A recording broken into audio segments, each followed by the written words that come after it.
домбыраны харам деп айттың? Соған жауап бер. Музыкальный инструмент өйткені особо санасы төмен адамдарға айтайын. Ол музыкальный инструмент өйткені. Қазақ халқының ұлттық музыкалық инструменті. Неге оны харам дейсің сен? Сол үшін музыка шығады өйткені оны. Өлең айтады онымен.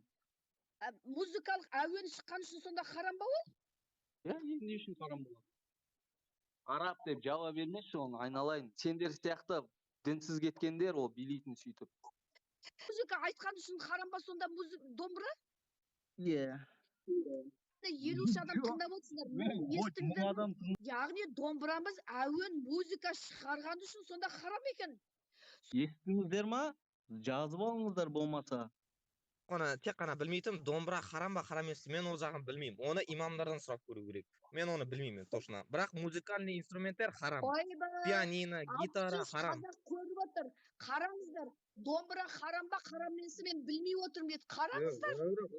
Мен ойымша домбыра харам емес. Менің ойымша, бірақ кейбіреулер харам дейді, білмеймін енді.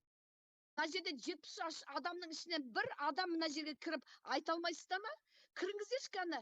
Неге отырсыздар мына жерде үндемей, сіздерге домбыраны харам деп жатыр? Неге? Мен айтып жатырмын мұны. Айтқан сөзіне даже өзі мұны білмей жатыр ол, например, имамдардан сұрау керек деген. Айнанай немене, сен өз басың жоқ па? Мына домбырамыз. Уже оған қанша мың жыл болды домбырамызға? Балаларымыз, осы әкелеріміз осы күнге дейін домбыраны тартып термелерді, айтыстарды айтатын еді. Вообще осындай нәрсені түсінбеймін мына.